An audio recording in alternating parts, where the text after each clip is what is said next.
Hey guys, a little bit more of a, I guess, special video I have here. So I had a buddy of mine reach out for kind of a tutoring coaching session to kind of learn how to play better Riftbounds. He wanted to perform a little bit better at Nexus Nights and perform better at skirmishes. So I thought, I'd be willing to help coach him, kind of get him to a better position in terms of his skill level and understanding of the game. So here is basically essentially like a VOD of the coaching session. So if anyone else is like interested in following along and maybe hopefully learning something, you're welcome to. I think it's interesting content. If this is something that you guys are interested in more of, just let me know. I do want to say, coaching is not a service that I currently offer. I don't have the time to like actually coach people. But with that being said, I hope you guys enjoy this coaching session for a buddy of mine. I think it makes sense just to kind of talk about it, talk our way through it. Yep. So first of all, I'm happy that you're sticking with Diana. What I would recommend is you, like 90+% of the games that you play for this set, for Vendetta, should be Diana. Okay. You should take a deck and stick to that deck, and basically attempt to learn the game through the lens of Diana. Okay. And when you basically, right now, you have like a really big field of view. You're just seeing everything around you. Yeah. And you're like playing this deck, and you're playing this deck, and you're playing this deck, and it makes it really difficult to focus in on what you need to fix. Yeah. What picking one deck helps you to do is it like narrows the view a little bit.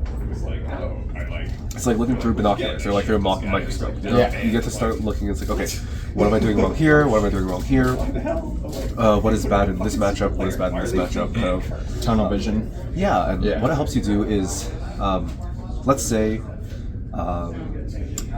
you have like a map in front of you, right? If you zoom out really far, you can see a lot of like big objects, right? You can see the landmarks, you can see like general terrain, right? But you can't really get too much detail. Yeah. In order to improve, you need to be very, very good at this game. You need to get very good. Yeah. And part of that is being able to dig very deep and get into a lot of detail of what's going on. So instead of having this big map in front of you, we take the same size of map. You can think of this map. You can think of this as like the amount of space you have in your brain. Yeah.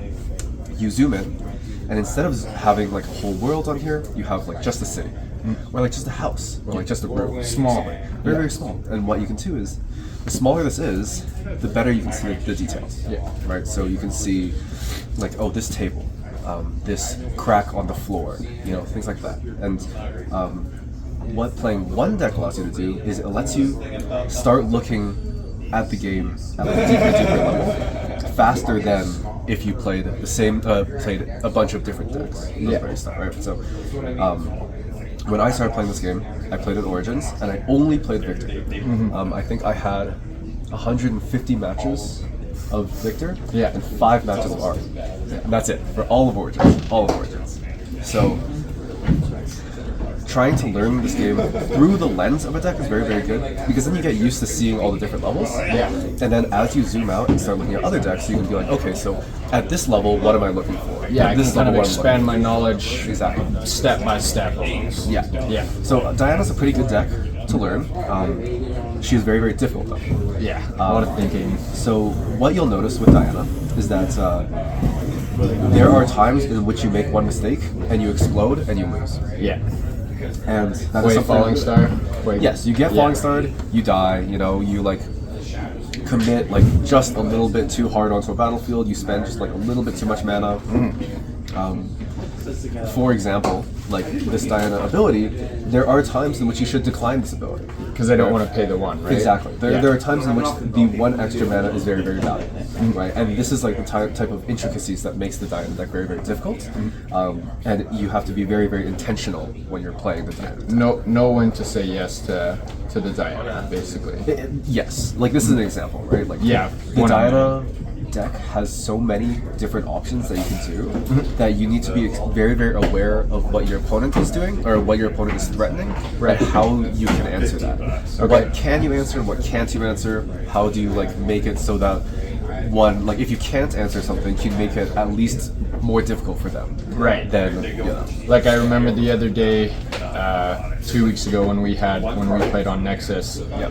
Afterwards, you had given me the example. I had a Raven Bloom at Abandon Hall, and you were like, "Oh, if I have a spell that I can play, even if maybe that spell won't kill you, I could play a spell, buff the Raven Bloom as an answer to Falling Star." And because I had noticed that I wasn't even considering options like that. So if I thought, oh, I have a Stupefy in my hand, it's 1 cost, I can tap Diana for it. Oh, Stupefy, you're -1 might, you're 8 might Draven, what is that going to do? Oh, I'll just play mana, pass, and then I'm left in that situation where I'm exposed. Yeah, exactly. So my general philosophy with playing this game is, so you only have access to so much mana during the course of the game. Yeah. So you want to be efficient with how you use your mana, right? Like, that's why, you know, a turn 1 play is important, because you're able to use the 2 mana, right? So let's say you're going first and you miss your 2-drop. And then next turn you have access to 4 mana, and you are able to use it all. Yeah. This is the example, right? You have lost access to 1/3 of the mana that you had up to this point in the game, right? So turn 1 you have 2 mana, turn 2 you have 4 mana, turn 3 you have 6 mana. Let's say you missed your turn 1 and your turn 2 plays, and you just untap. Obviously a disaster, right? Yeah. But this means you've missed half of the mana that you could have spent during the course of this game, right? So ideally, you want to be efficient with the way that you generate, or with the way that you spend your mana, right? There's the mana that you have in front of you, there's the cards that are in your hand, and generally speaking, you do want to just be efficient with the way that you're doing things. So what does this mean, right? Diana demands a little bit more in terms of your thought process, but you need to essentially use as much energy as you can to develop might on the board while keeping your guys safe. Diana is very difficult because she doesn't have great ways of keeping her guys safe. So you need to be very mindful of where you're putting your stuff, because there are times in which you can't keep them safe if they walk onto the battlefield. So you are not allowed to walk onto the battlefield. You need to be aware of when you're able to protect them and when you're not able to protect them, basically. So Diana's very hard for that. Like for me, as a Draven player, or like an Azir player, I have a lot of bodies that I'm just happy to throw away. Right? But Diana is like very, very strict because she's running like 14 units, 15 units ish. So there's a lot of times where you've played 6 units during the course of the game, and then your hand is 5 spells, and then all your units die. And now I'm left with spell. And what do? You can't do anything, right? For the rest of the game. You can't play the game. You go next. Exactly. So you do need to be like mindful of, you know, like priority number 1 is like keeping my guys safe, and priority number 2 is developing units on board to allow you to play the game. Right. Keeping safe is definitely just a good point. Because I find, I'm pushing in, and maybe I know I can win a combat, but what I have to play to win a combat probably leaves me 80% exposed for responding to whatever my opponent is going to play. Exactly. So you'll find basically every like normal deck in Riftbound has some thoughts on how badly do I want to keep my units alive, and how badly do I want to develop might on the board. You can generally split these into like proactive decks and reactive decks.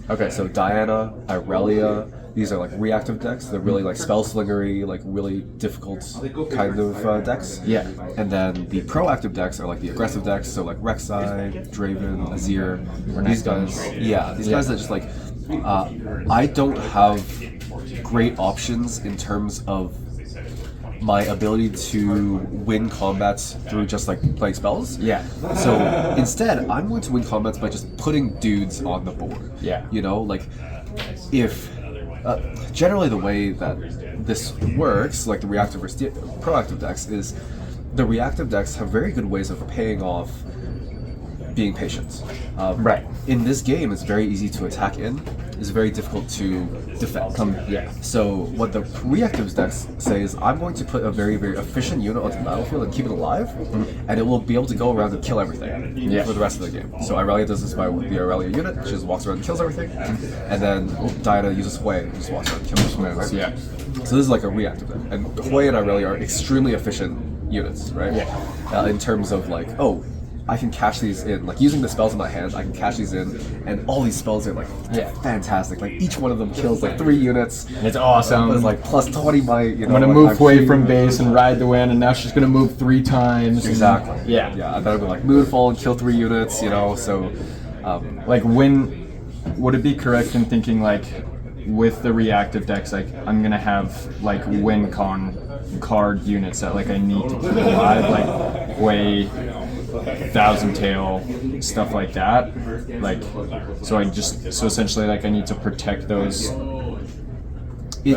big cards more, like the efficient cards more, I guess. Yes, it is dependent on the deck. So for your case, yes, because you're playing Diana, yes. Your most important units are your Diana Champion and Hui. These are like the most important units in your entire deck, and ideally you want them to not die. I think I kill this too much. I think you do kill it too much. I play it. I'm gonna actually write that down because that'll be a good one for me. Because I think I play Diana too much as thinking of it as just a 3-drop, as to where I'll get it early. Yeah. Usually 1 or 2 combats, and I just kind of sacrifice it almost. You should be okay spending resources to protect Diana because she actually helps you draw cards. Right. Diana in it herself, so you can kind of think of her as like a 3-mana unit that each time she walks into combat she draws you a card. Or she reveals a Hui on the top. Yeah. Which is the card that you want to draw anyway, so it's like kind of At least it gives me, it's a card that's going to give me knowledge. Right. Yeah, it's like roughly 70% of the time that you activate her, you'll be able to draw a card off her. Or reveal a Hui. Right. Probably around 70 to like 75% of the time, you're gonna do one of those, and both of those you're very happy to do. Yes. Right. Correct. So she's very, very valuable, and she doesn't have power cost, which is like fantastic. Yeah. And especially because I can trigger this with this if need be, and then keep my mana count as it is. Because here I can. Yeah, I definitely kill that too much. Yeah. So, the general way that these decks operate is a spectrum of like how much do I want to put might and bodies on the board, and how much do I want to keep my guys alive. Okay. So you're very much going to be on this side of the spectrum where you want to keep your guys alive, and you're like okay playing a little bit more patient, a little more controlled, being very, very calculating with the engagements that you decide to take. Okay.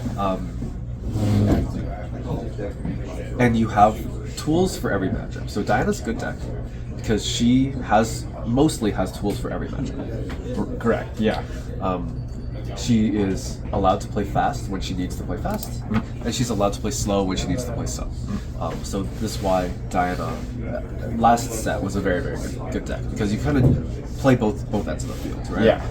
So against decks that are very, very slow, you want to speed the game up, right? So you can like, ride the wind, double conquer, Fizz, ride the wind, double conquer, ride the wind again, double conquer, right? Yeah. So you can like be relatively fast with conquering points, but also into decks that are slow, into decks that are a lot faster, you need to like slow down the pace and kind of play to your strengths, which is I'm going to put a unit here, I'm going to put a unit here, I'm going to have Hui, one of them, and I'm going to have Tide Turners hidden everywhere. So then I can... And I'm going to have 8 mana up, and I'm going to say, good luck. And literally any card you do, I'm going to have an answer for it, and you're not going to be able to break the boards. Because aggressive decks just don't have the flexibility to be able to like beat over all the options that you have, right? Yeah. So Diana has the strength that she's able to kind of play both ends of the field, but again, it's really, really taxing on your brain, where you need to be very, very, very thoughtful on how you want to like approach the matchups that you are going into. Right. So I think one thing that I would ask is, as you play on Nexus Knights, you need to be able to, when people reveal the legends, Yeah. you need to have a game plan in your head. You need to be, how fast do I need to play here? How protective of my units do I need to be here? Right, like I find a lot of the time I'm sitting down at my Nexus or my skirmish, even online, and I'm just like, okay, auto start, abandon hall, good, start the game, get my first hand. Then I start thinking, when I watched your videos, you talked a lot about, oh, okay, they're playing this. I need to, like one of the things that I remember is like, you're like, oh, I played God Willow blind this turn, but that's okay. I haven't been even thinking about that stuff, about, oh, hey, if I start this first, no matter what I'm going into, maybe I'm giving my opponent an advantage as well, which may not make me completely win the game, but I know it'll make the game harder if I don't think about that stuff. Yeah. When you're starting a best of 3, do you, before game 1, are you already thinking about your sideboard, or do you let game 1 go through and then assess? I know it's kind of a hard question because maybe the answer is right in the middle of both. It's a trick question. It's a trick question. Okay. You've proven that to yourself, your own trick question. Yeah. So why do you think that I think it's a trick question? I know this is an impossible question to answer, but I want to see what your thoughts are on your own question. Like, if you were to answer your own question, what do you think is correct?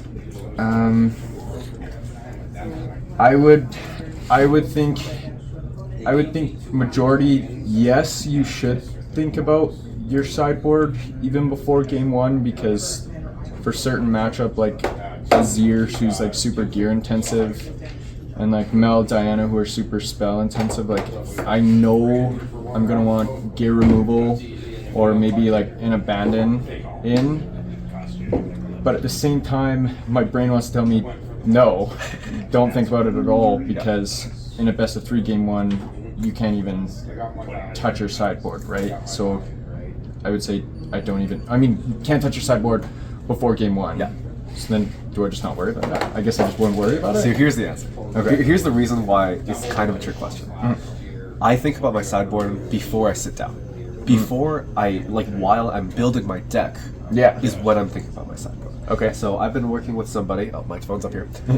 I've been working with somebody on the Driven list, and this is very common for a lot of high-level players. Is before they enter a tournament, they have a spreadsheet that lists every matchup or every relevant matchup, all the cards in their list, and all the cards in their sideboard. Okay. So what cards go in, what cards go out. Yeah. Because you need to decide, like, your sideboarding decisions need to be made before you sit down, because you need to know what the goal is for each of these cards in the sideboard. You can't just willy-nilly throw cards in the sideboard and be like, oh, I'm sure this will be good somewhere. Yeah. You know? Like, it's important to be able to look at your sideboard and be like, okay, what is this for? What is this for? What matchup is this for? What matchup is this for? And then you sit down in front of your opponent and you're like, okay, I've planned for this. I know what I want. And then, after game 1, you can make adjustments based on how the vibes are, right? Like, if they're playing a little bit too respectively for something, or like not respecting something enough or something like that, like that's when you can kind of adjust it. But because I guess every player also has their play styles, right? Like they play very differently, especially among the fact that like you're both at Nexus and skirmishes, like we'll play against people who are around all ranks. So I know that you playing against JP, you're going to play a lot differently than you playing against me, right? Because you know that we both play differently. He's very high, he's higher rank, right? He knows more. Maybe he's going to know what to protect more. Even you just saying that, I think my sideboard needs major adjustments. Like, I don't run any gear removal in the main deck, so I'd assume I have to at least keep my gear removal unchecked. But like this, I don't know. if I this Sivir and Dredge Up, I don't find them to be very useful when That's all right. sideboarding. I mean, this is what the point is, right? Yeah, Like, exactly. Yeah, so to kind of go back a little bit, right? Like 90% of your sideboarding decisions should be like finalized before you sit down to play. Like while you're constructing the game, or while you're constructing the deck, you know what these sideboard cards are for. Yeah. And then the other 10% are small adjustments based on your opponent, right? So, for example, I was playing Azir in Vancouver, and I sat across from an Irelia, which is a very good matchup for Azir. I noticed in game 1 that he would never move his Scuttle Crab up to conquer points. He was so scared of Call of the Week, he decided to not score points in the early game. Yeah. I had one Call of the Week in the main board for the Irelia matchup, and I have 2 Call of the Weeks in the sideboard also for the Irelia matchup. What I did is I took the Call of the Week out. Instead of the normal game plan, which is put all the Call of the Weeks in, I was like, this guy has never walked the Scuttle Crab onto the point in his entire life. I'm not going to put the Call of the Weeks in the deck. I'm Because gonna he's fearing it too much. Yes, he's over fearing this. So in game 1, it was like 7 points to 1 or something like that. I was like, Call of the Week, I don't need Call of the Week in this matchup. He's over respecting it. So that's like the 10% of the time in which I'm going to adjust my game plan based on how my opponent is playing. But 90% of the time, you should know what it's for. And for like lower to medium level players, I would actually like not super recommend constructing your own sideboard. Okay. I think when you were starting out with the game, I would highly recommend finding a resource like online deck lists or like some fucking Metafy guide or something like that, right? Like, okay, it's stupid, right? Like, I hate Metafy guides and everything, but I mean, if you use want like to like Piltover. if you want to like fast track your improvement, like you do need to take shortcuts, which is like instead of going from the ground up and building my skill set from the ground up, I'm going to shortcut and get a really good deck, and I'm going to learn how to play this game not only through the lens of this deck, but through the lens of this pilot. Right. So I'm going to buy Alan ZQ's Diana list, and he's going to tell me how to play this game. Right. And I'm going to be like, okay, I am now mini Alan ZQ. Yeah. You know?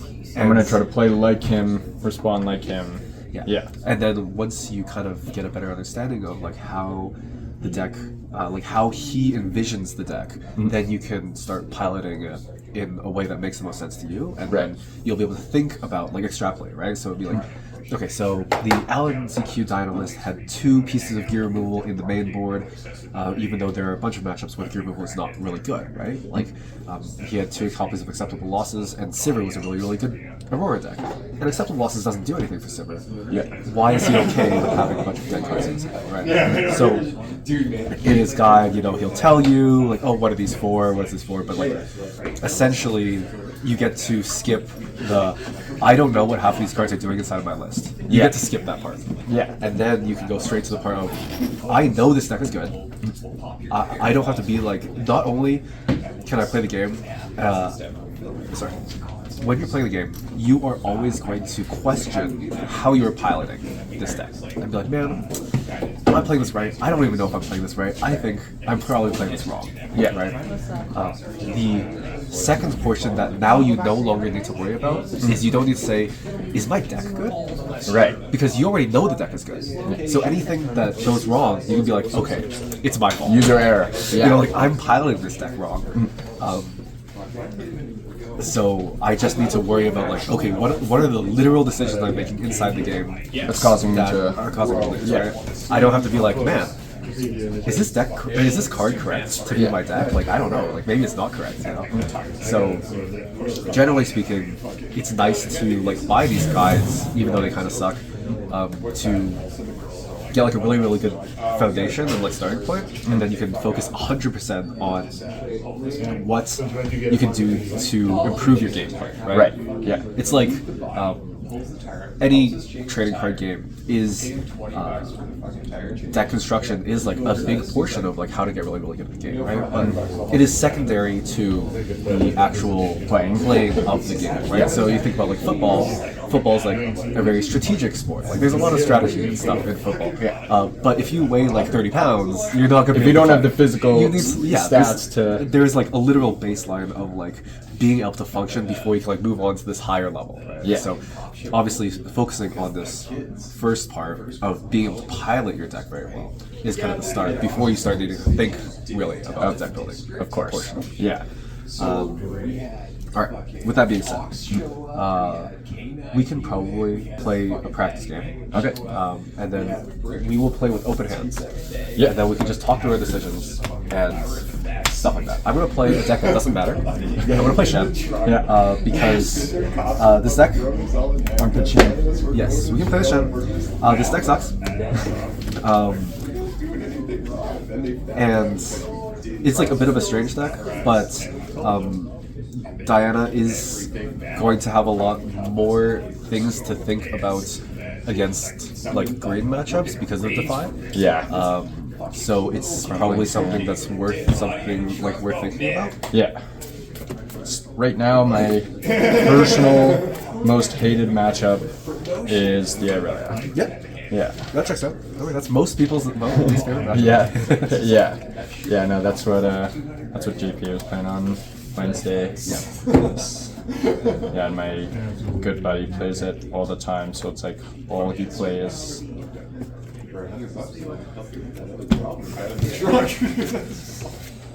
So Shen. So do right you up- know which battlefield is for what? So generally speaking, this is not always true, but generally speaking, you have a blind battlefield, a going first battlefield, and a going second battlefield. Do you Okay. know? Do you have a general idea? This will apply for like 90% of your games. I honestly don't.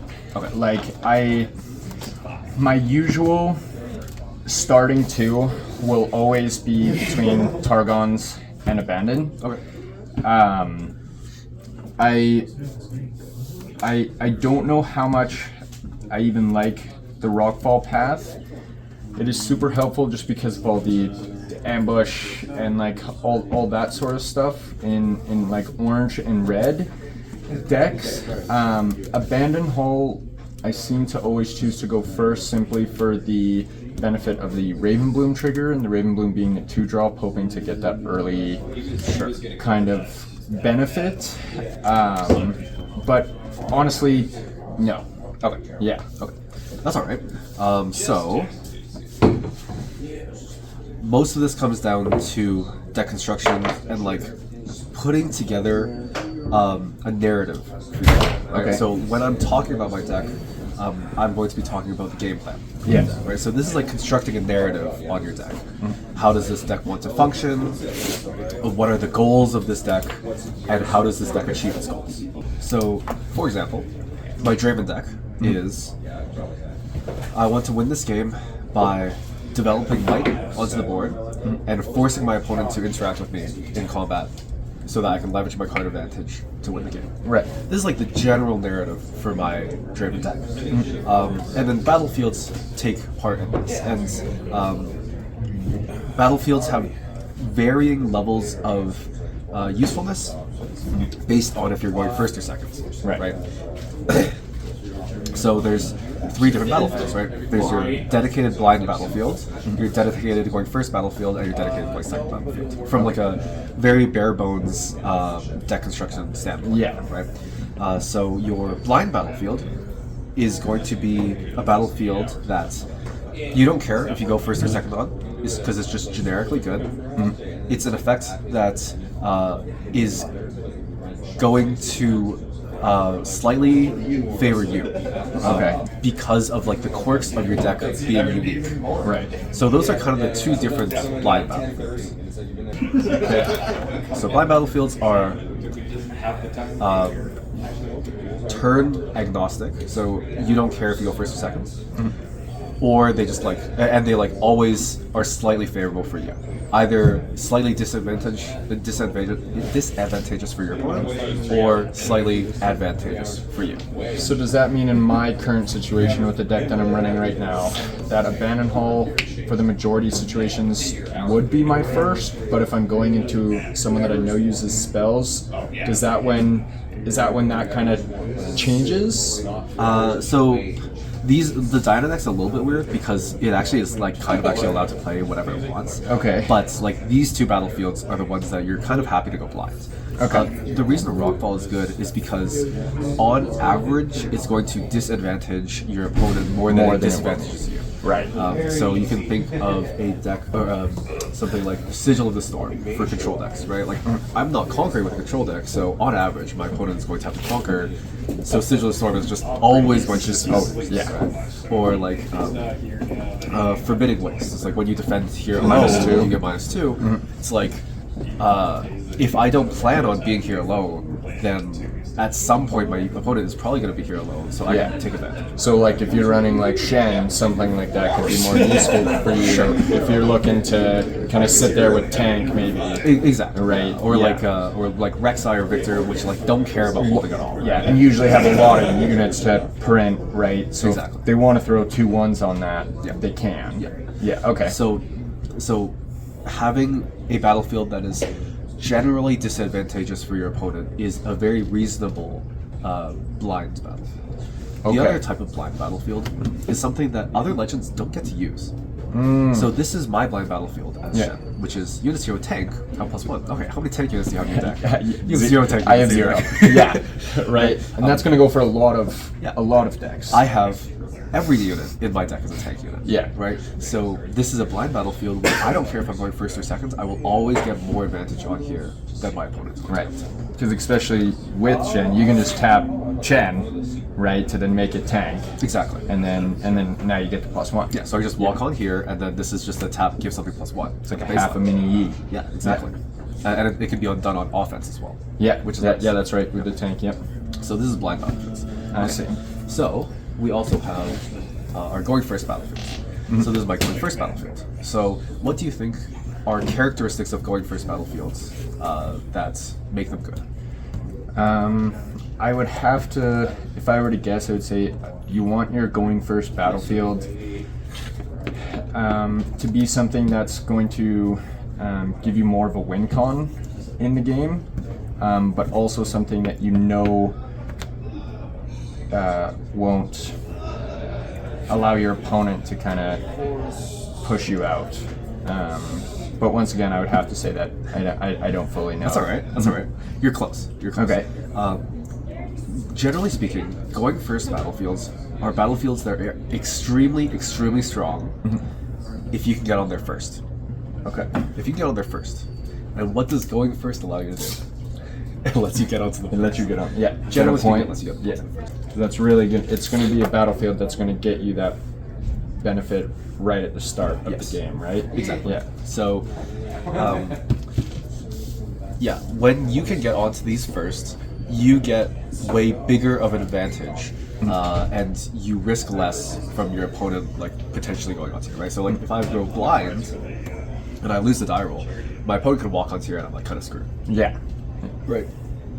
And the nice thing about Grove is, so generally speaking, any ability that says when you hold here, or when you defend here, are generally speaking good going first battlefields because you get the advantage while you exist on them. So it forces your opponent to walk into you. Right. So one thing you can do with Grove is, if I'm a hold deck, I can walk onto Grove. My opponent will walk onto their battlefield, and I will sit here for the rest of the game. Yeah, because then you'll just draw. I'm just drawing here, and I'm never pressured to walk off of it because I scored the first point, and they scored their point, so I'm going to win before they win. Because then you're also forcing them to come to you, Yes. right, to take this away from you, but then in doing that, now you have the opportunity. Spell, pass with 8, good luck. Exactly. Sort of back to that. Exactly. Okay. So, you're going for first battlefield is going to be target speed. Well, okay. It's kind of I do understand what you're saying about how Diana is kind of the weird situation for it. But you explaining all of it is really, really good for when I go to change it up later, right? But I do see why even just this in the majority of my games would be a better first choice rather than this.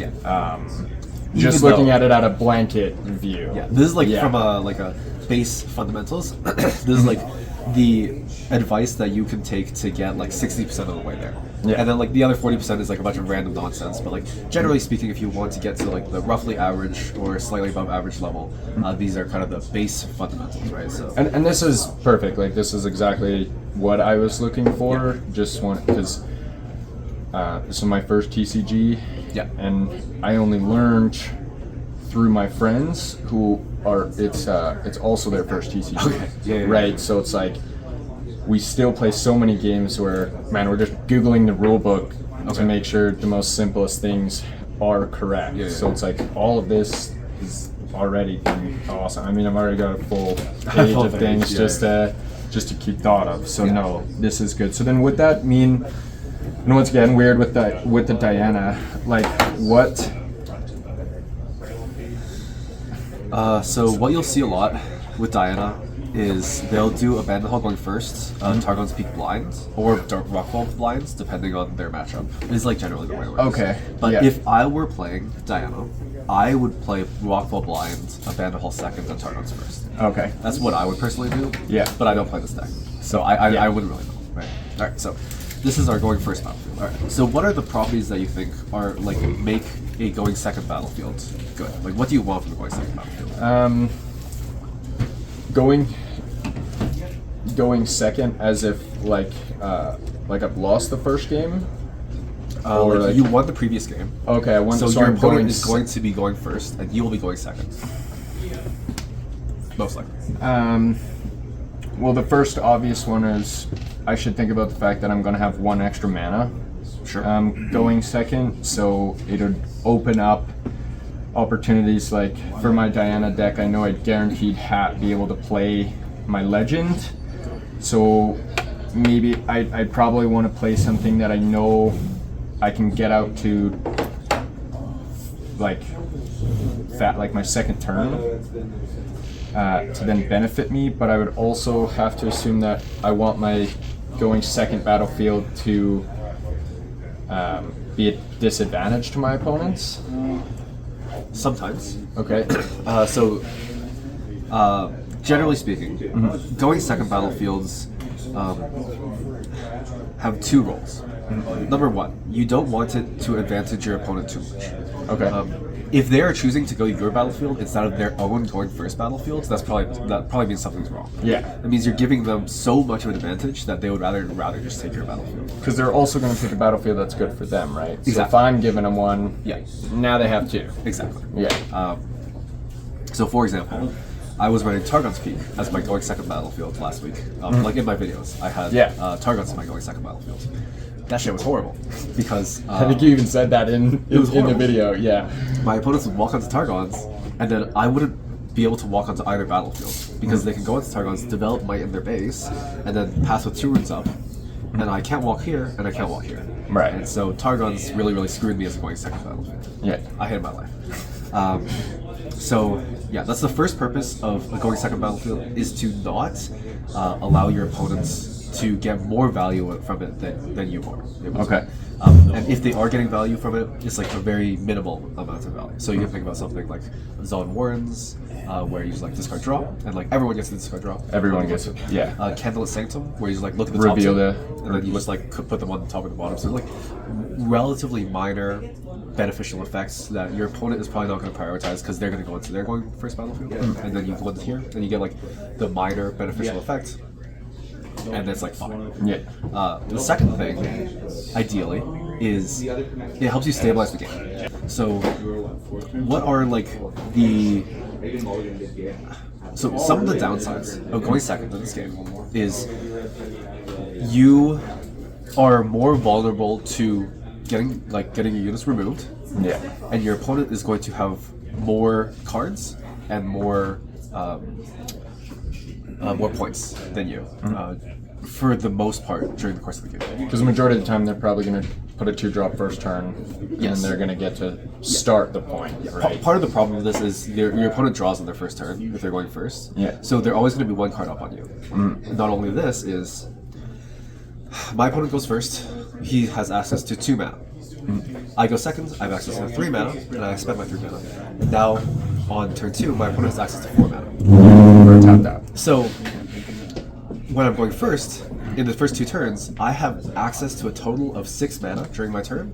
Or up to this point, I've had access to 6 total mana, and you've had access to 3 total mana. Half the mana. I have had access to double the amount of mana that you've had access to. Yeah. Obviously, next turn, you're going to go to 5 rounds, you're going to have 8 mana, right? So you're going to have a little bit more, but I can use this mana earlier than you. So, for example, if I play a 2-drop, and then you play Diana, and then I walk on and I deadly flourish your Diana, I can't do anything. you're screwed. Yeah. You're just dead. Because now I don't have anything developed. You get a free turn. I get 1 point, I hold to 2. Yeah. I get value off the Deadly Flourish. The next turn I can develop or even keep removing your stuff forever, basically. Yeah. Right, so just deny the other player to play the game. Right? exactly. Yeah. Because I get access to my resources first. Can't win if you don't get to play the game. Exactly. Yeah. So, when you are choosing a going second battlefield, it should help you stabilize the game. I see. So there's 2 different ways to stabilize the game. One is making it a little bit easier for you to hold. A lot of the times, especially against faster decks, one of your win conditions is to hold like once or like twice, and then you can kind of slowly take the game back. You know. Yes. Because the problem is if they won and then 3 and then 5 and then 7 and then 8 Yes. you don't have time to play the game. Like Right. they are just able to leverage their runes so much better than you because they have 1 whole extra turn, right? And I remember you talked about it, and I think both of your last videos, which is what I had written down in my book at home, that I need to, even from the very start of the game, turn 1, when I score my first point, I need to then, I'm not thinking about how I'm going to get to that 8, right? Like I'm not thinking, oh, if I'm at 2, right, I need to either hold, Yeah. right? I'm not thinking about that, so I think that is, I end up in situations where like maybe I'm holding here and I hold to 6 and I'm choosing to stay there because I want to be at 7 and get to conquer. Well, instead I need to realize, oh, I can bring back, I need 2 points, I can then bring back safe, Yeah. maybe develop even a turn if I'm depending on the point gap, and then I can move.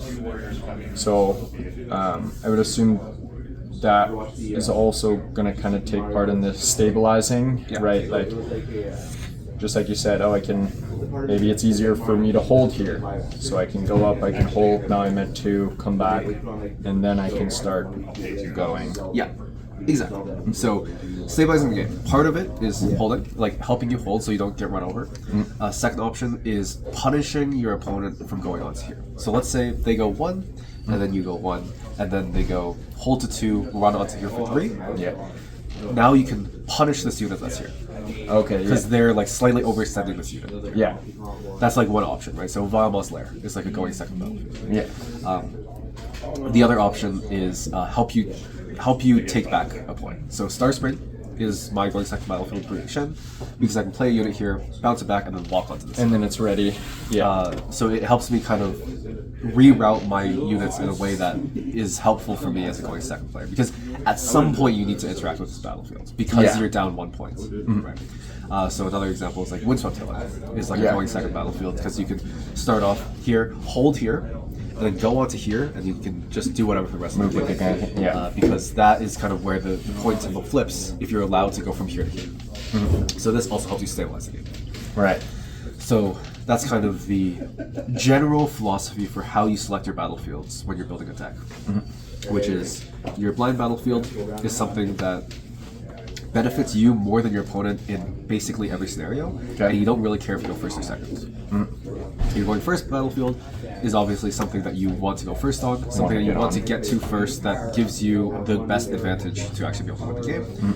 And your going second battlefield is something with minor upside that your opponent is not going to prioritize, or a card that helps you stabilize the game. Okay. That's going to be the general philosophy.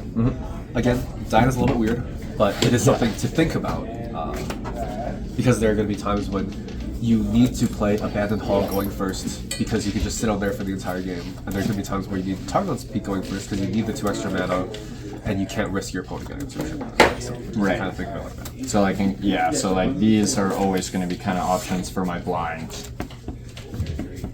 Yeah. And Rockfall is also decent for going For the yeah, because like I'm even here, like I'm debating if I just try this first, because like normally I don't at all. I think it's reasonable. Like, if I were to play Diana, I would play Rockfall blind, and then Target first and Abandoned Hall second. Because at least these ones I kind of have more mental choices, right? So it's like Yeah, because you want to get on Targets first, and Abandoned Hall can help you stabilize the game. It's a little bit easier to hold on Abandoned Hall, because at some point you're going to need to hold. And then if you are in control of Abandoned Hall, you can play spells and then move units over to the other battlefield to break. so yeah, like doing that with Wei, like give her just a little bit extra, Yeah. and then move her over, give her the +3, Yeah. hooray 10, that sort of stuff. Yeah. Alright, so let's pretend to play. We will play with open hands, and then you will just talk me through your thought process, and I will kind of go over my thought process a little bit as relevant. Okay. So we'll have you going first. Alright. So what's your opening hand? So my opening hand is Stack Deck Gust Portal Bot. Obviously I like this stack deck, and I like the Portal Bot. Sorry, we didn't roll. Am I thinking of this as I'm going first? Yes, sir. You're going Yeah. So obviously I want the Patch Portal Bot because it's a 2-drop. The Morbid Return, I would probably look to mulligan, just as obviously at the start it's not as useful. I really only run this for Swain combo, just to return a Patch Portal Bot, play it, and then for 4 I've got Swain, good to score the extra point. So Patch Portal Bot and Stack Deck I definitely keep. My question here would be, I personally like to keep the Gust, just because I know it can react to Diana and then deny that first move by the opponent. So I think here I'd go these and then just mull the 1. Would you agree? I think that's correct. Right? Yeah, okay. That's correct. Because then, yeah, at least. Gust is obviously something that is super matchup dependent. So there's some Yeah. matchups in which Gust is very, very, very good, and some matchups where it's not that good.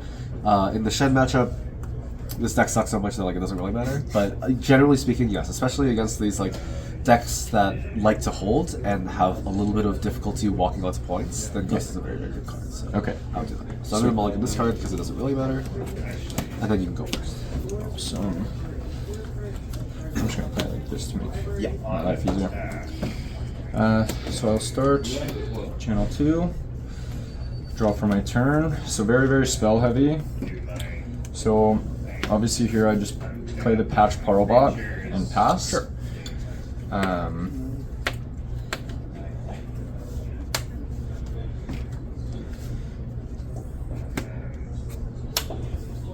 Pass the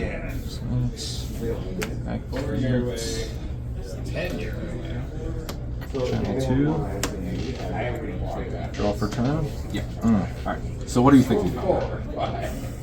So I know you have a Scuttle Crab. Next turn you go up to 5, which could be very scary. Obviously I know you have it, but I know 5 in yellow does mean Vi.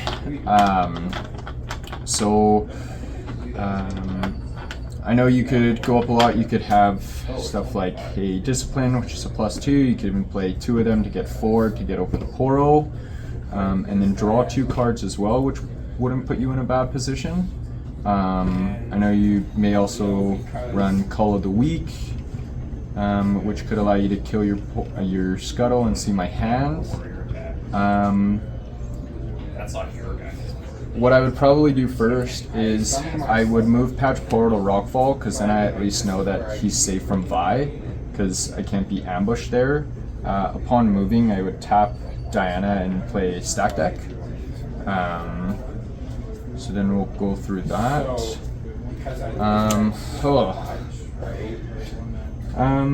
So I know I'm at 4. Next turn I'll go to 6. I would be able to play the Hui, but then I would leave myself in a pretty scary position. Ravenbloom could be beneficial to me because I have a lot of spells in my hand right now. But I also know that I only run 2 Huis, so if I recycle the Hui, I may be digging for another one. Here I think I would take the Hui. What would you? You always take the Hui. Always take the Hui, Yeah. right? It's such a big unit for me. I need it. Should I honestly just always think of that as like a blanket statement, almost 90% maybe take the Hui? Hui is one of the cards that you need. There are going to be times in which you can't play, you can't take the Hui. Like for example, you're at 6, you're holding to 8. This extra unit in your hand doesn't do anything. Right. Something like that. Right? Yeah. But generally speaking, Hui is the win condition of your deck. It's really difficult to win without Hui. So then I just scored a 1. I wouldn't have anything to play, so I would pass. Oh, yes. I would play Diana to base, tap 3, and pass. okay. So then that leaves me with 1 up, so I could still gust.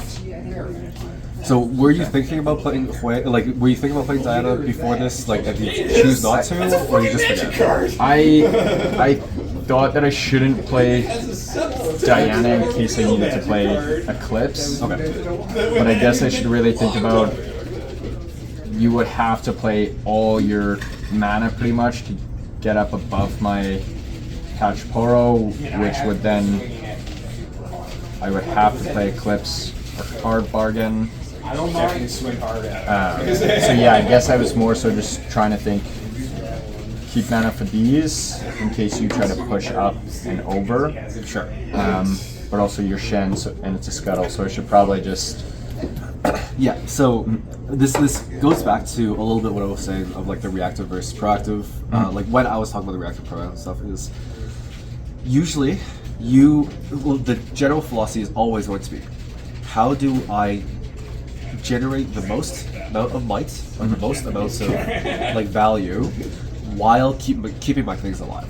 All right. So you look at my board state and you need to think, what am I scared of? What is the absolute worst case scenario? If I untap to 5 right now, pretending you don't play the Diana, what is the absolute worst case scenario? Moving Scuttle up to Kinku, Discipline, tap Shen, Charm Diana in. Charm Diana? And then you would trade, and then I'd lose Diana, but you'd see my hand. Would that be my worst case? We're pretending you don't play the Diana. We're pretending I don't play the Diana pretending here? you don't play Diana. Worst case scenario, yeah, I guess you move Scuttle to Kinku. Once again, it forces the Discipline and the Charm. You move my Pachparo over, I lose it. Would that be worst case scenario? The real worst case scenario, if you don't play Diana, Yeah. is I don't touch this. I just say, I'm going to use all my mana. You're not threatening me right now. I'm just going to use all my mana and just develop it. To develop. What I can do next turn, theoretically, is I can walk here, score a point, and then play this, and then play this. I see. Which is a lot of might. It's 3 total bodies, it's 5 might from here, and I have control of this, and we are on the same point tempo. And then I'm left with and you have a Porobot, and you have nothing in base. Yeah. This is the worst case So scenario. I can't even move. Yeah. You can't threaten me at all. I was able to leverage my stuff very effectively without having to recycle runes. I even get to draw a card. I'm in a very, very comfortable position. So Okay. that's actually the secret worst case scenario. Yeah. you can't always be scared of losing your units because there are some times where it's okay to lose your units. Right. One example of this is if I overinvest or if I am too aggressive, there are ways for you to punish me. Okay. For example, I'm going to discipline this Scuttle Crab Yes. to get up to 2, Two. and then I'm going to pretend to play a second discipline on top. I'm going to walk the Scuttle Crab onto here, eat the Patch Boar Butt, Yep. and I'm left with 1 rune up. And just a Scuttle Crab, which will then go to 0 next turn, and I can walk into it with anything. So not only did I use 2 disciplines, which is one of the most valuable cards in my entire deck, Yeah. I have developed 0 white on the board. I see. And I was not even able to fully expend all my resources. Right. You lose a 2-drop, but you don't really care about this 2-drop anyways. Yeah. You're fine. Like, this 2-drop is mostly here just to get points, hang out, die. You know, this is something that you're not that scared of. Okay. What's really bad here is if I do this play and you don't have Diana in base, and you just have 4 runes up, And I'm just you're chilling. just crying, you know? Yeah. I could, like, you could like then Eclipse be there, and that would obviously be very good for you. But But also, I know that I don't really want to be using Eclipse to kill your Scuttle Crab. Right. the other option is another thing that you mentioned you were scared of. So let's say you play Diana out, right? Yeah. You have 1 rune up. Now the worst case scenario is maybe I could walk in and somehow kill this Diana, like by charming it or like shadow dashing it into here, right? So let's pretend I go discipline onto here, give him tank so he's a 3, and then I charm your guy. Yeah. I have 2 runes up, and your Diana's. Yeah. 3 to 3. It's 3 to 3. I have 2 runes up. You have 1 rune for gust. You can theoretically try to gust me. Right. I could react to this with a discipline if I wanted to. But that would But also there- force you to use that. Exactly. Right. There is a world where I don't have second discipline, and this would be a very, very risky play. And if I don't have discipline and this gust resolves on the Scuttle Crab, I lose the game on the spot. Right. I was Because then I now have 2 units developed. I'm on the board holding. I'll go to 3. You'll go to have 4. Oh, right. 'Cause I'll conquer, and then you're I'll gonna hold hold. 4, and you can walk home and then play Hueda base. And then I I'm at really have 0. time to sit. I have a Scuttle Crab here. I can't walk into these boards for the rest of the game because you have a Hueda board, and I've recycled a rune for charm. I see. So you need to mostly be like, there are times in which like you want to preserve your units, but there are lines that your opponent can take that would remove your unit no matter what. But a lot of the times, those lines aren't even that good for you, or aren't even that bad for you. Sorry, like they aren't Right. that good for your opponent. Right? Like if I were to do this like double discipline charm, you would lose a gust and your Diana, but I lose a rune because of charm. I lose 2 disciplines, Yeah. which is very valuable, and I use the rune for the charm as well. Right. So Yeah. in this like worst case scenario is double discipline charm, and you use the gust and the Diana dies. You're not even that bad because this means no charm for your way. Yeah. You minus still 2. hold to 2 anyway, so you're still up on point tempo. I used so many resources on Diana. It's actually hard for me to kill Hui now. Yeah, right. Because if you use the 2 disciplines early, then I need to remember that later. Okay, he's gonna have. If you run 3, you'll have minimum 1 discipline left, Maximum which could be very, very big for me later on. Especially when we're both trying to fist fight with like 11 light units. If I know that I see you play that 3rd discipline, then I know from there on out. Okay. Yeah. So the true worst case scenario, if you don't play the Hui or you And don't the play Diana. Diana, is I just hang out. I just do that, Okay. right? Yeah. All right. So I'm gonna go to my turn. I'm gonna channel 2. I'm gonna draw for turn. The first thing I'm gonna do is I'm gonna walk here. So I will gust that. You're gonna gust this? Yeah. Sure. So let's go back to my hand. I'm going to tap 2 to weak the Scuttle Crab. I'm gonna draw a card. Draw.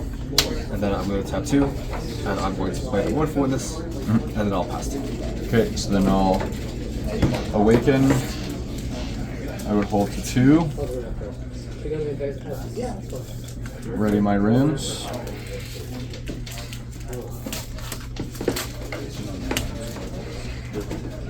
Draw for turn.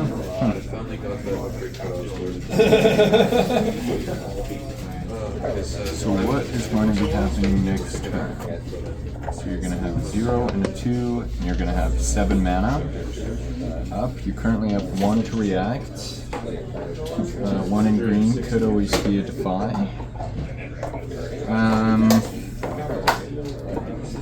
I guess my first biggest question would be, in a situation like this, I know it's important to get my way out as fast as I can, but would I want to leave myself open to the next turn, right? Because if I play Quay and I only have 6 mana, then I'm left with 1. That leaves me either a stack deck or save Scorn of the Moon to like maybe hard bargain. 0 and 2.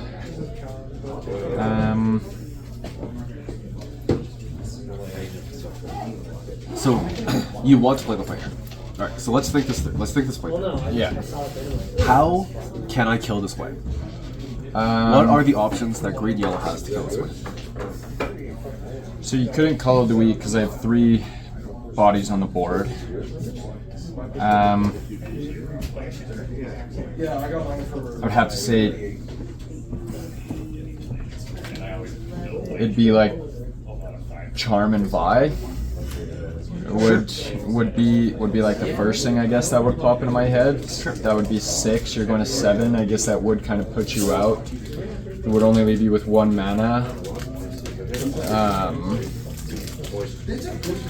Yeah, probably buy Charm is like the first thing that would pop into my head. But I guess Charm, I guess you wouldn't ever really want to Charm the Hui in, because then that gets Hui move trigger, which would bring her up to an 8. So maybe I'm fearing that more than I need to. Yeah. You do need to view this from my perspective as a Right. Shen player. You play the Hui. What options do I have to be able to remove this one, right? At 7 mana up, you're correct. The only real way to remove this way is charm him in, let you score points, because I'm charming Quay into a battlefield. Yeah. Because I need to attack with Vi for it to be any good. Alright. So, what are the risks? Yeah, what are the risks there for me, right? First of all, Hui can go up to an 8. This means that it can be very difficult for me to walk on. I can do this and this for 8. Right. But Yeah. you have 2 mana. You have 2 mana. So I lose to most things, right? I lose to any Stupefy. Even if I have Defy in my hand, I can lose the second Stupefy. And I also lose the Flash. Right, yes. Also, because you would have to Charm it, right? And so, if you go to 7, I'll know. Yeah, because if you Charm me, I can even just straight up just hard bargain it, and now no, but then you wouldn't be able to pay for the. Oh right, yes, because it would have to be. Yeah. Charm is required to be outside of the showdown. Right. Yes. Okay. Yeah. So I wouldn't even. Yeah. You're right. So in this situation, developing Quay is very, very simple. Even though you don't have flashing hands, My opponent won't know I that. generally need to respect. I need to, number one, like assuming I'm like an average to above average player. If I want to get rid of this Quay, number one, I need to charm Quay into a battlefield, potentially scoring you a point, and I need to assume that this Quay is going to be 8 might. Right. I'm going to assume that he's going to be 8 might because you're going to protect your way. You know, if you have a unit, you're going to discard this unit. If you assume it's any lower, you could be putting yourself out of. Exactly. Right. If I don't respect Hui as an 8 and I charm him in and he becomes an 8, what am I doing? You know, I'm just like letting you score a point. Dying. I'm just doing. I'm just dying. I can't even walk onto this battlefield anymore, right? So I need to respect Hui as an 8. I also need to assume that you just like have no interaction in your hand. Hui is going to get a move trigger off. So even if you do not discard a unit, you can discard a spell and draw, and then you can theoretically hit a flash. So not only do I need to have this combination of cards, I also need to have exactly charm, and then also exactly the 5 in my hands for this to even feel remotely playable. Right. Right. And this is the only realistic way for me to kill this fight. Okay. So in this situation, and this is going to come with more experience, Of course, yeah. there are times in which your opponent is going to have a really, really hard time to kill the play. So you can just develop here and just hang out. Okay. And then, now that we've got the Fui question out of the way, I killed Diana a lot. That's true. Would you, in this situation, oh, did you move you had your, Oh, whoops, sorry. yeah, you had it also valid. Thanks. In this situation, would you move Diana knowing that I only have one? Because if I move Diana, let's say I move Diana up, first decision, I have to choose whether or not I want to use one of my 2 available right now to trigger Diana. If I do trigger Diana, I wouldn't be able to hard bargain if you move in and play any spells. And then I wouldn't be able to stack deck. Would this be a situation where you would keep Diana in base? It's 2-0, like have the point advantage. I know next turn in base, if I don't move, I'll have both Wei and Diana to then move into you and respond with maybe something like Eclipse. So would it be correct if I just left it? Or is it worth to try to get that point, maybe get the draw? So my question to you is, what are the pros and cons? Like, what do you get from walking onto here? So if I walk onto there, I'll be at 3. If I go to 3, I know I can have a couple. If I go to 3, and perfect case scenario, it'll be 3 turns from there until I can maybe win the game. Yep. Perfect. 5, 7, 8. Yep. Perfect case. If I move and I spend the 1, if I tap Diana, spend the 1, I may be able to find a Stupefy, which will then be another 1-cost spell that I can use to maybe get over. Let's say if you push in with this and Scuttle and had tank, it'd be 3-3. I wouldn't have enough might to kill the Scuttle. I would die, your Scuttle would stay. So at least if I reveal and draw the Stupefy, I could have a chance at that. But I feel like What are the risks of moving your Diana? I feel like it dies 80% of the time. Like, I feel like if I move this, you go to 7 runes. You could have by Hidden Blade. I mean, I don't think, knowing you, I don't think you'd ever pay it, but like Imperial Decree, Sure. right? I think it dies 80 to even 90% of the time if I play that. Yeah. And I want to kill it less. Sure. Fair enough. Yeah. So I think moving the Diana here is incorrect. Okay. I think yeah. you do want to keep the Diana alive because you don't need the draw up front. Like, you don't need this, right?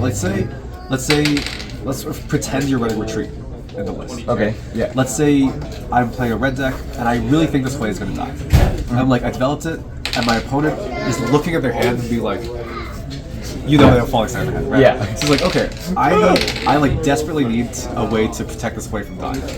I'm going to look for my one-up retreat or something with this, right?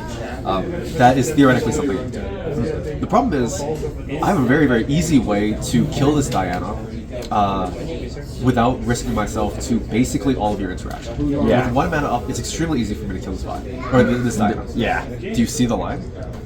For me to be extremely easy to just eat this Diana for free? If I'm here, Yes.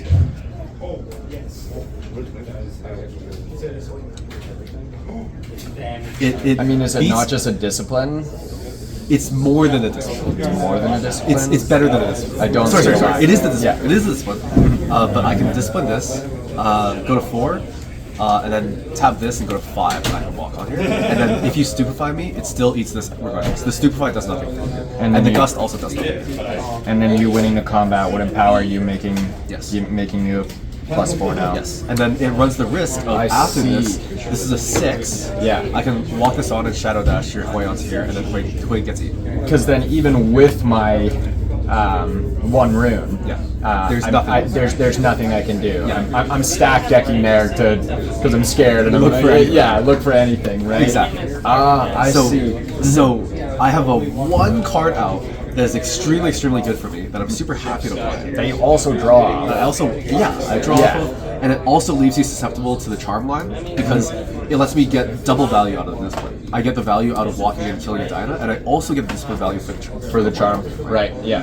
So it leaves you extremely vulnerable, and also scoring to 3 actually doesn't let you win any faster. Because I still need that. I'll still need that 3rd turn where I'll need that 1 Exactly. extra point, right? Exactly. Going 3, so being a 2 and being a 3 is the same thing. You can 4, 6, 8, or you can 3, or you 5, 7, 8. Both of them are 3 turns. I see. So being on the even points tempo is functionally the same as being odd points. So Okay. 0 and 1 are the same, 2 and 3 are the same, 4 and 5 are the same, 6 and 7 are the same. Okay. Essentially. Yeah. With obviously they're not, but like I generally know what speaking, you- yeah. in terms of how fast you win, in terms of how fast you win, 2 and 3 is the same thing. So the benefit here is you can cash in your Diana for a draw, and you can score to 3. The problem is you can cash in the Diana at any point for a draw, essentially. Like if I charm it in, you can cash it in for a draw. Yeah. As long as Diana isn't getting killed by like a falling star or something, you can always cash in Diana. And scoring to 3 doesn't actually change the speed at which you win this. Right. So the benefits of walking Diana are like actually very slim, and then the cons of running the Diana are very, very high. Right. So walking Diana is incorrect.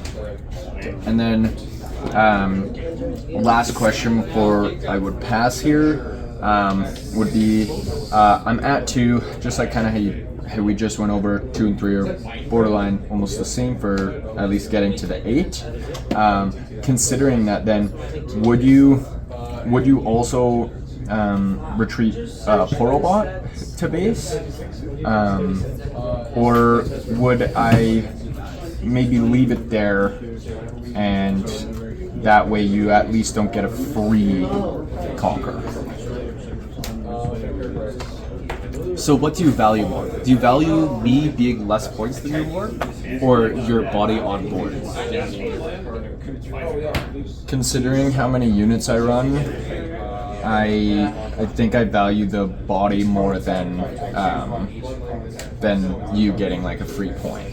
I think I'd rather, especially since I'm at 2 and you're at 1. Like I don't even have to worry about you going over me. We'd be even, and then next turn I'd have 10 might developed, right, and ready. So yeah, I would move Porobot back, and then I would pass. Okay. Yeah. That's correct. Okay. So another thing is it leaves you less vulnerable to removal as well. So some of the most efficient removal that yellow and green has is Colorwood. Yeah. So if you leave Porobot here, it actually still leaves you vulnerable to a very similar line to the Diana walk-in, Right. which is walk-in discipline, charm Diana, and Colorwood. Call of the week. So there's a 2-card combo instead of 1-card combo. So this is why the decision's a little bit harder for you, right? It's a little bit less face up on how I can like punish your play really hard. Right. But this would allow me to walk in, eat the Porobot, eat the Diana, and then kill the play. And then kill And the that's play on top disaster, of it. right? Yeah. Because then I would walk in, empower this, walk in, score to 2, call the week, kill the skull on the crowd, look at your hands. And then I have nothing. And I'm like, oh wow, you have no units. I'm Yeah. so chilling. Yeah, exactly. Right, because then that really gives you the knowledge to where now you can hold this, develop in base, move when you want to. You know that you'll have to see me start a unit, and then you'll even have one more turn after that, and then I'm quote unquote back in the game with my 1 unit. Exactly. Yeah. Exactly. So, this decision is harder to make because it's 2-card combo that cooks you, but there's not a reason really to leave the poro block. Okay. You're not scoring any additional points. You've already cashed this in for the point this turn, and the poro block still has value. Like Right. you can like, if you play temporal breach, you can like temporal breach sway and stuff for Yeah. it. So yeah, the moving the poro block's back is correct. All right, so you pass. I'll pass. I would hate my life at this point because my opponent's playing very well. All right, so what is reasonable for me here? I would probably walk this onto here. I would go to 1. You go to 1. I take a dice. Yeah, of course, again. So I take a die. I would go to 2 here. I would probably play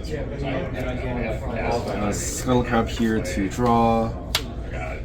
I would pay 3 for this guy to base. I'd pay 2 for this here, and then I would probably hide this card. This is probably the play out, Okay. or something very similar to this. And then I would just pass. Alright, so I will awaken.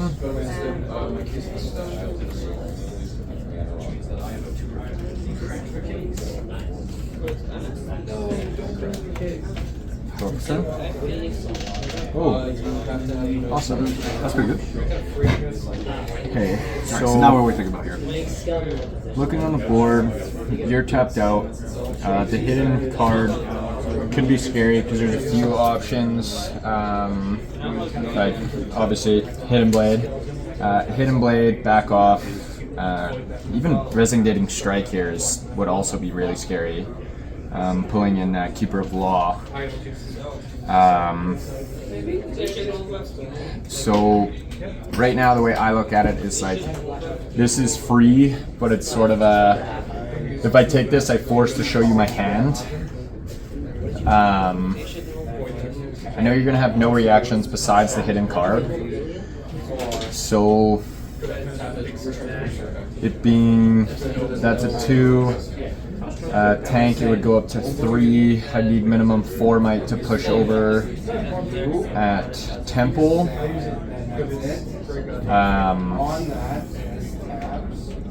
So what are my options here? So already I could, so 1, 2, 3, 4, 5, 6, 7. So I have 7 available. So it would only be 2 if I wanted to play an Eclipse.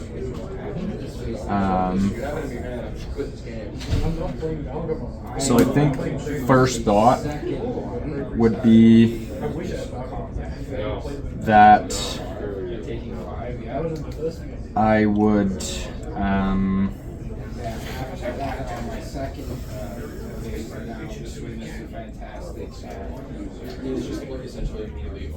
three minus 4 is -1. I would probably look to move the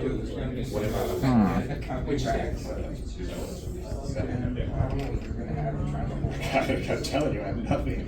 I'd probably look to move the past Coral Bot You got a in. 2-turn window on me to do anything at all because I need holding at least focus. 2 more lands in order to play block it. In order to do anything. I'd tap Diana, You got a 2-turn window, no matter what. tap 2, That's only if I draw a land. and I would Eclipse Morphle Witness, because then you would go to a -2. With Tank, you'd go to a -1. I'd get to predict.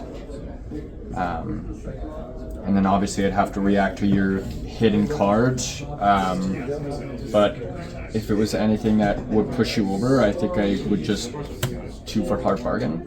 That way I'm not sacrificing Diana.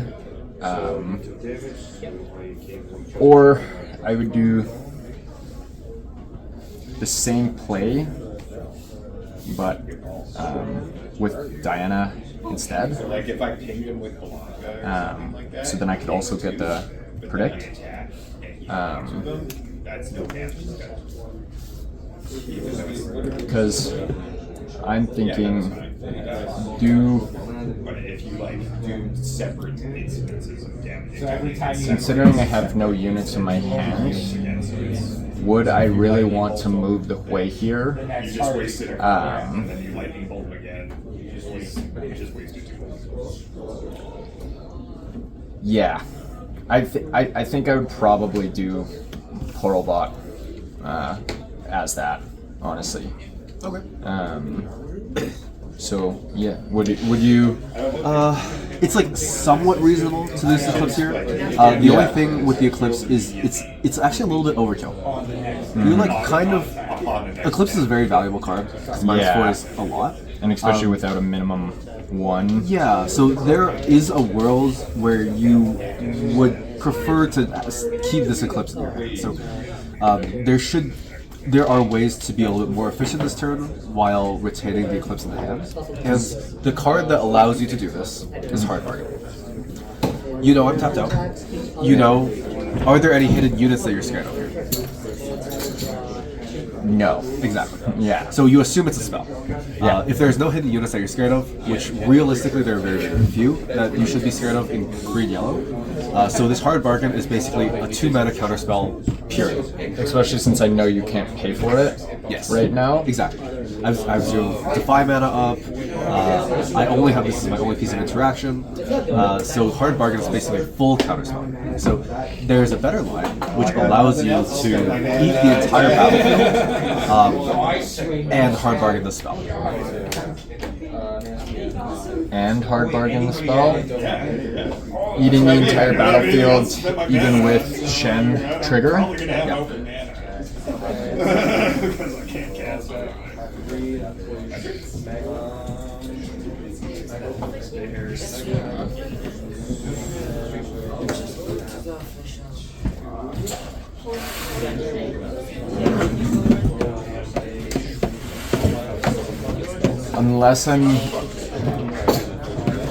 Unless I'm using Moonfall, I don't see it. That's alright. It is actually just to move quiet.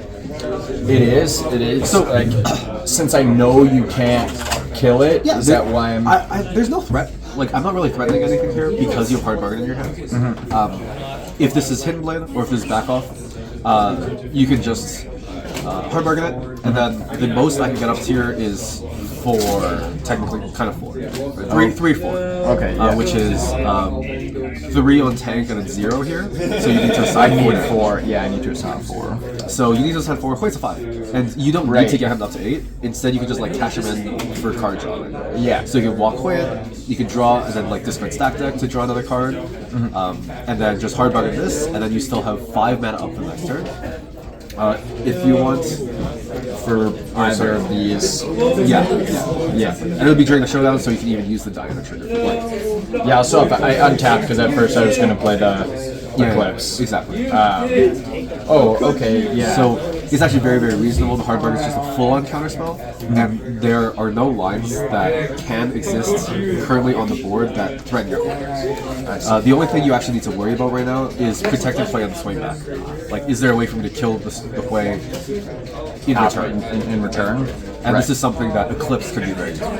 I see. Like, you would be able to hold the Eclipse in your hand And especially since if I do move this in, I don't use either of these.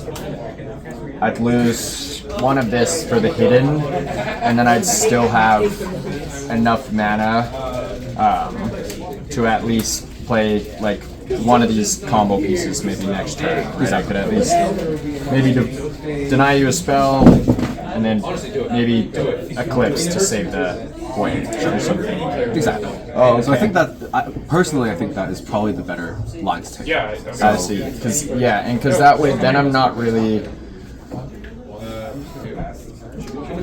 Kind of like how at the early start of the game here, you're saying like it would not be worth for you to play 2 disciplines there. Maybe this is a situation like that where it's not worth to play the Eclipse, right? It's a very valuable card. Yeah. So you might as well keep it. Okay. Before you move Hui onto here, is there something else you should do?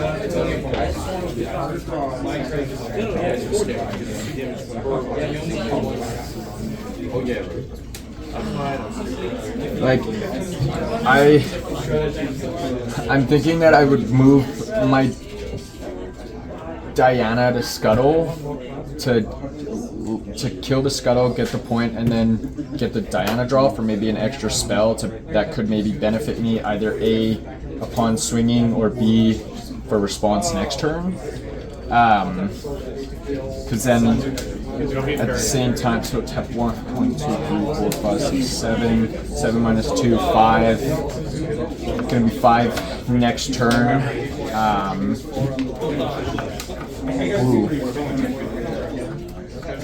Or would I just swing the Poral for the point? So both are kind of reasonable. I asked this question forgetting that a Spellcraft on this battlefield as well. But basically the idea was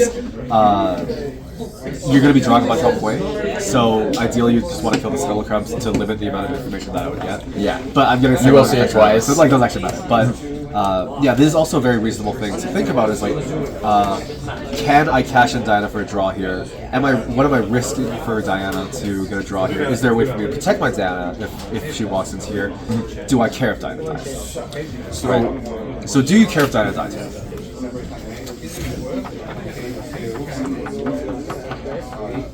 I'm at 4. I mean, I'm at 2. If I conquer both, I'll go to 4. You're at 2. I need 2 more turns after that. If I kill Diana, only have 2 units up. I've drawn a lot of spells, so statistically I would think that I have another unit coming up soon.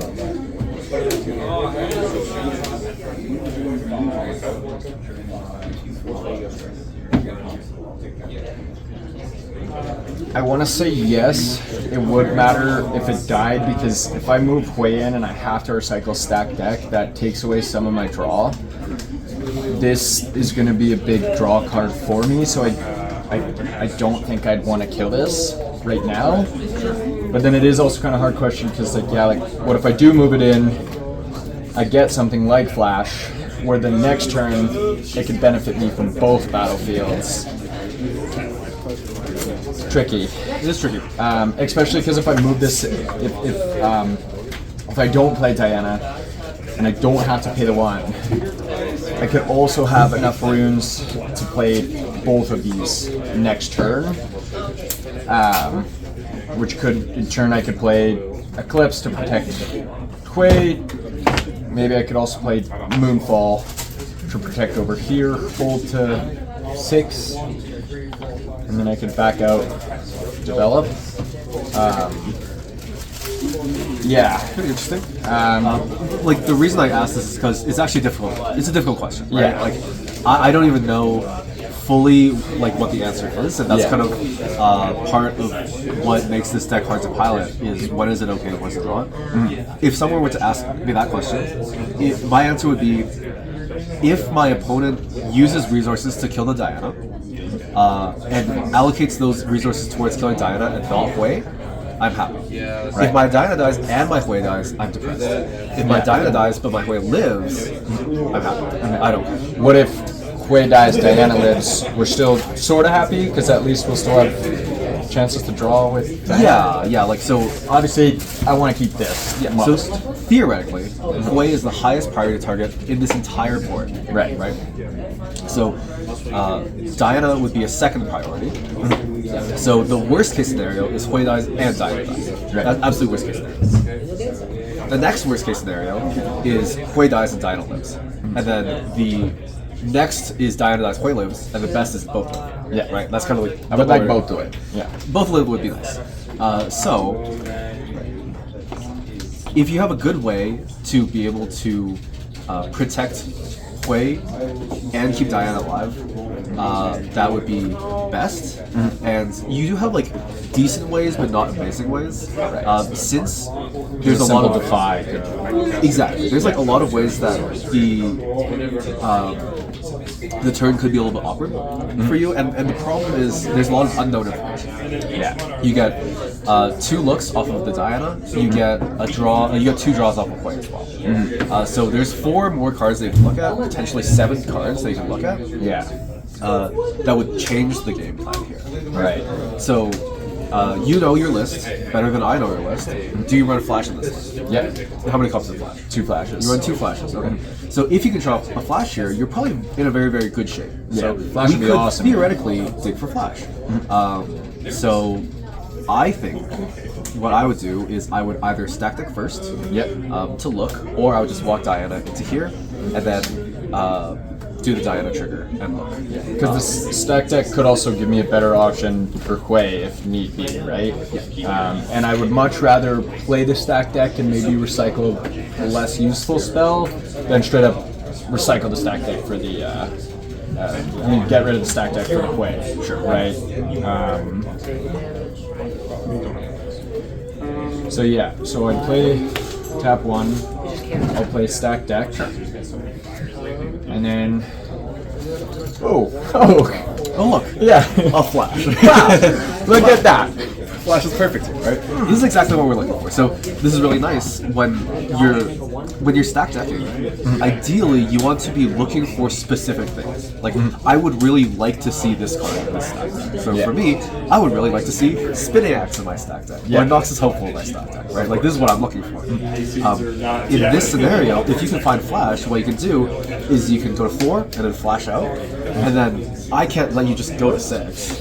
Sorry, when you say go to 4 and then flash out, like would you go to 4 and then flash on my turn because I know you can't react to it, or are you saying flash out on your turn? I would flash out on your turn. On my eyes. The reason is is I that know you because- can't defy it or anything. Right now I can't defy. So And then that, I see, because then I go out, I score my points, my stuff lives, I flash, I come back, hooray! Next turn, now we get to fight. Exactly. So here, what you can do is now you can see like, okay, I got my flash. Now I can basically do whatever I want. Yeah. Because now I'm very, very safe. So now all you need to do is allocate 2 mana towards this hard bargain, 1 mana for the Diana. Which could even be my Scorn, because then I'll need 2 for the flash as well. So yeah, and then it would even still leave me with 2 up next turn for possibly a hard bargain, maybe make you pay for something a little bit extra. That's pretty reasonable. Okay. There's like a little bit of risk with charm and stuff. Not being able to remove like the big unit makes it so I can walk on, reinforce, and then charm. And then charm. So there is a real risk of like spending too much mana here, but you do get like a bunch of cards. So you get 1 card off Diana, most likely, and you get 2 cards off point, and you get 4 cards off point because you walk and discard a spell, and you flash, discard a spell, draw and discard a spell. Right. So you're getting 5 cards total. Jesus Christ! You get 5 cards off of this. So the chance that you hit more cards to allow you to play the game is like very, very high. Okay, so we'll start doing it through. So I'm going to bottom these here. Goodbye, ride the wind, my beloved. Yep. Flash will go into hand. Yep. First thing, we'll move Diana up, and we will tap Scorn of the Moon. So do you want Watcher? What is Watcher good at? Reducing might and acceleration. Sure. So I think about it. So 4. I know I'm gonna flash back. When I flash back, it'll allow me next turn to have 10 might on my battlefield, on my base. Do I really need an extra 7 might? Or would I rather put it to the bottom?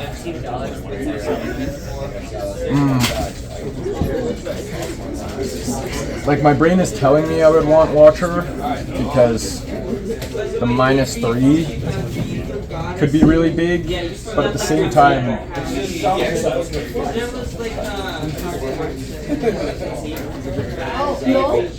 I kind of feel like I need to bottom it here and dig because like I know I'm gonna draw from Hui, right? So would it be correct that I actually look for spells here?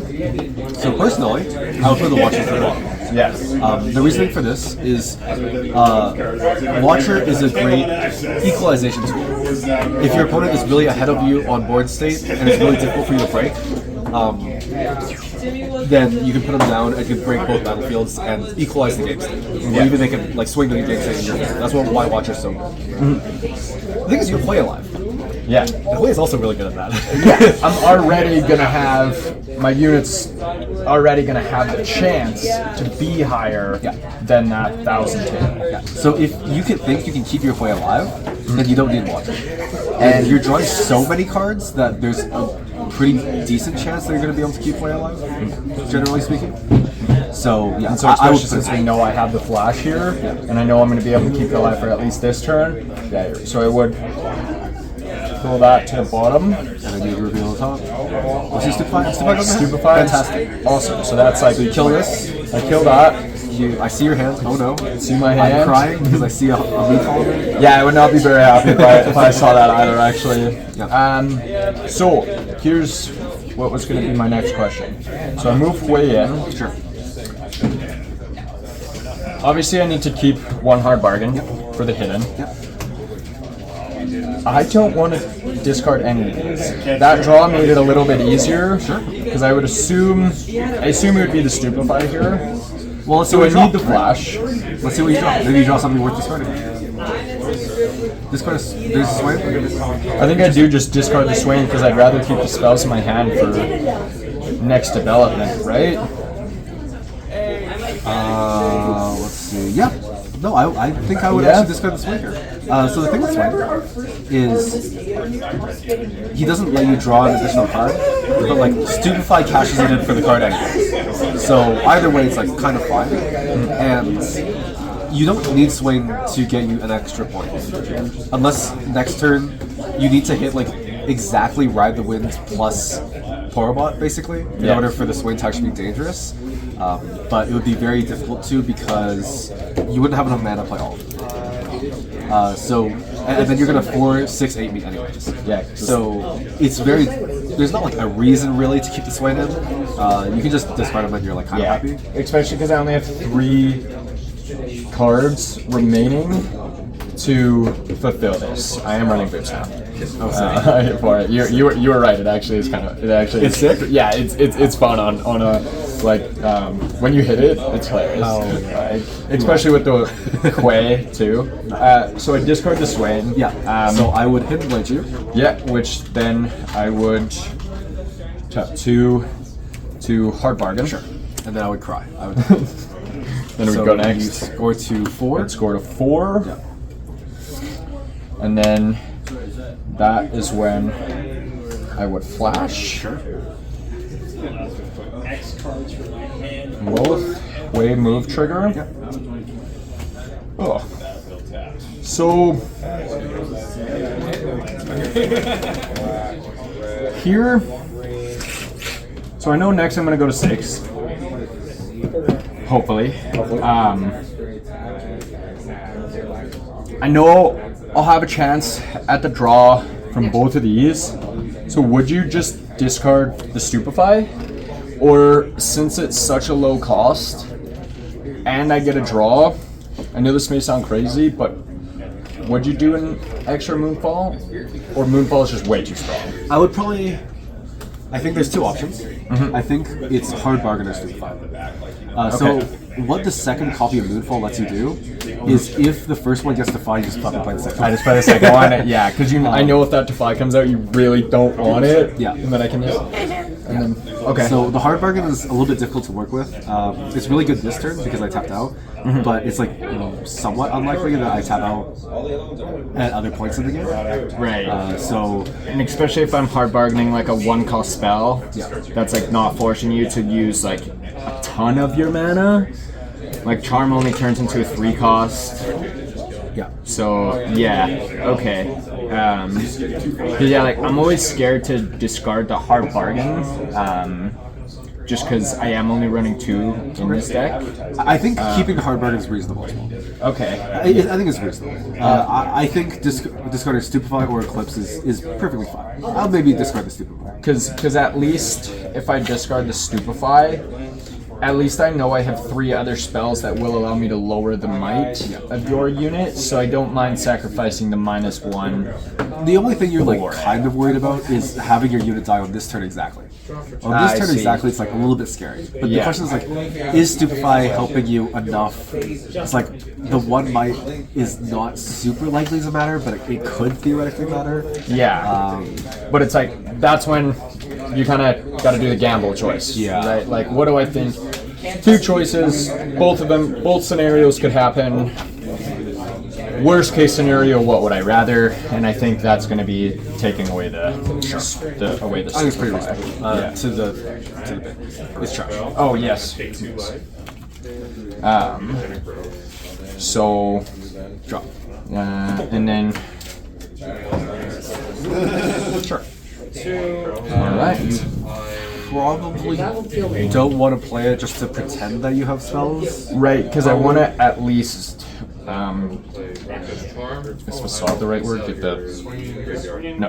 the illusion Yeah. that I might have a response. So then I would just pass. I think that's reasonable. Yeah. And I extra hate my life now. Because I was like, oh, I put my units here, I can kill you on the swing back, and now there is no swing back. And that flash, yeah, Okay, so now I draw a Shadow Dash. So you might be like a little bit, cooked. yeah. But that's like kind of alright. Your Hui has kind of done its thing, and I need to be very, very careful of how I approach this turn. Especially because if I my Hui does move and I discard a Patch Porobot, I'll get two other runes up as well, which will give me access to 4. Yeah. So then I will able to play Move Ball. Yeah, I think what I need to do here is I would go to 8, 9. Oh, that's risky. Oh, that's so risky. Oh no, it's alright. Okay, so I would go onto here. I would go to 3. I would also walk this onto here, and then I would Shadow Dash the Hui onto this map. This would give both my guys +1/+1 because I have 2 units here. So there's 8, and then sorry. This is a 6. This is a 4, so 10. 11 give this 10. So this is a 6 and this is a 5 with a shadow. 6 and 5. And then you get your move trigger from play. So remember. Oh 8, yeah. Okay, so I get a draw. Definitely want to keep the tie turner so later on I can maybe move some stuff. I mean, I feel like the obvious is Patch Porobot here. Yep. So discard the Patch Porobot. I'll go to an 8. And then I'll ready 2. So 6, so 11. I get 8. I see you have 6 up still. Okay, so what are my options? So Eclipse obviously seems pretty big here.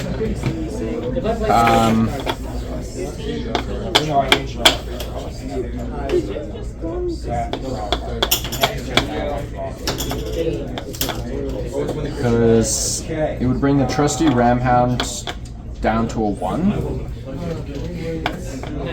which would leave you with 7 to 8. But then I would have no further response. But like you said, I feel like Hui has kind of done its thing.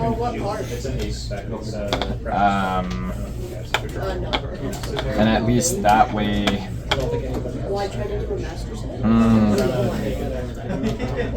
So yeah, obviously going into yellow, my 2 biggest fears here are getting stunned. Sure. Right. Even without knowing your hand, like I know full well, buy and back off are terrifying. Well, I can't back lie. off at least. I can't lie you because I'm defective. Oh right, so it wouldn't be right. It's only attacking. So I mean, I have to worry about that less, but you would still acquire the 5 extra might, right? So that would push it over.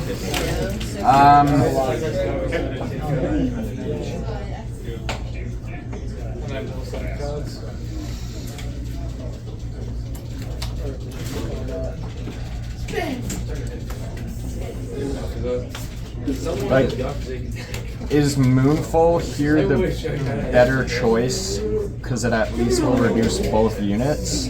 So then because the might equaling would be the same, right? It'd be 4.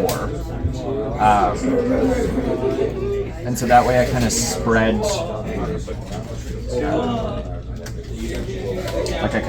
the spell.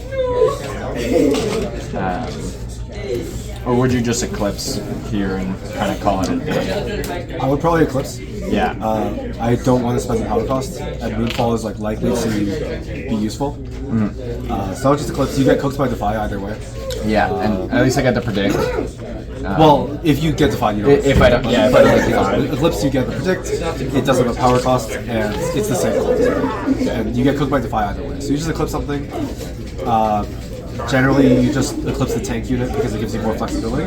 Yeah. So it's fine. So it'll go down to 1. Not divide, so I'll get the predict. It's another sway. I mean,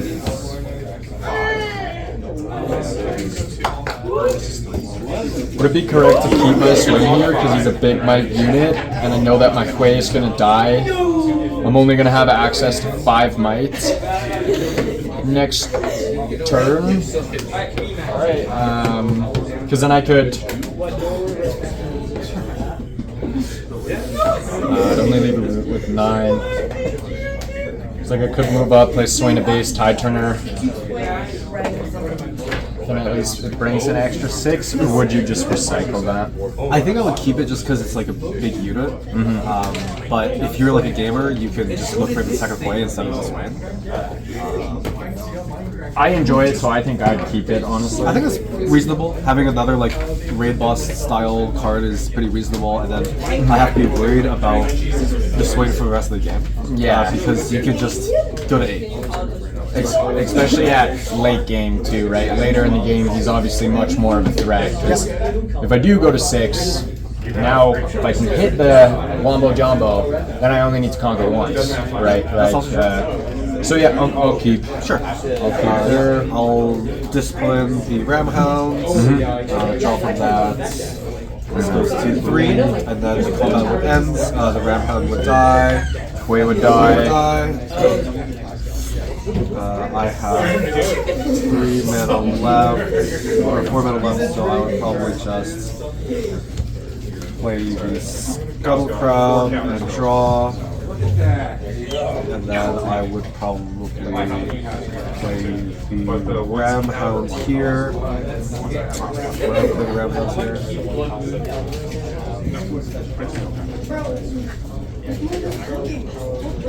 You don't have to use it. Why'd you keep using the balls? Because there's nothing in the balls. Oh, it's already 2:55. Oh, really? Yeah. I didn't go soonish. Yeah, no, that's all good. We can just kind of do this, see where this gets us by 3, and then go from there. Even today, man, so much like good information, so it'll be good to get to go home, try it out against my buddies.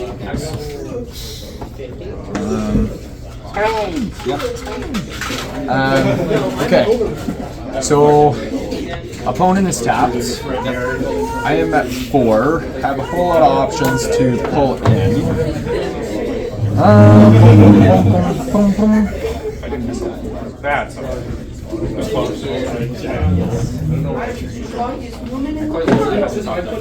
So another hidden card is scary. Kind of same situation as before. At least I know you won't be able to pay for a hard bargain. So that's good. I think I need to, if I'm going to take that battlefield, I need to permanently allocate 2 to hard bargain, which would leave me with 7.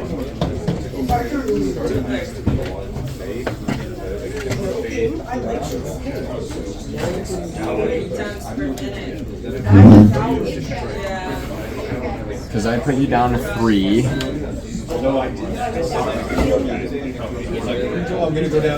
But then tank would put you to 4. So I'd be forced to play both Moonfalls if I wanted to take that.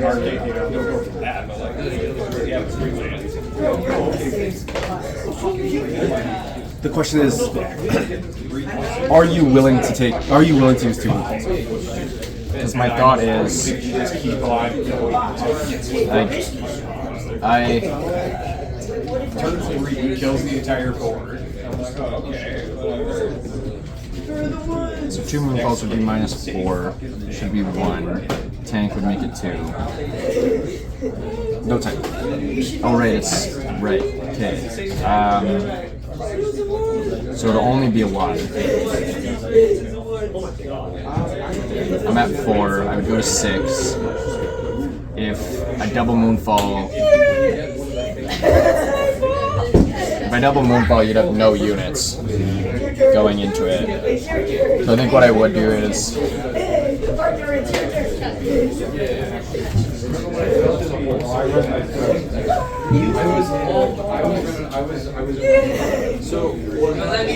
it's even better to like go to move into here with patched, play my first moonfall. Oh no, because then I wouldn't pass. Yeah.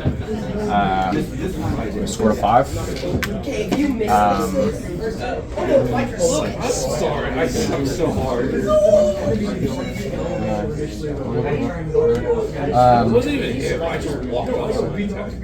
And I think I would move Diana in. Tap score to the moon. That was a funny moment. I wish we clipped it too. Sure. Dust. Yep.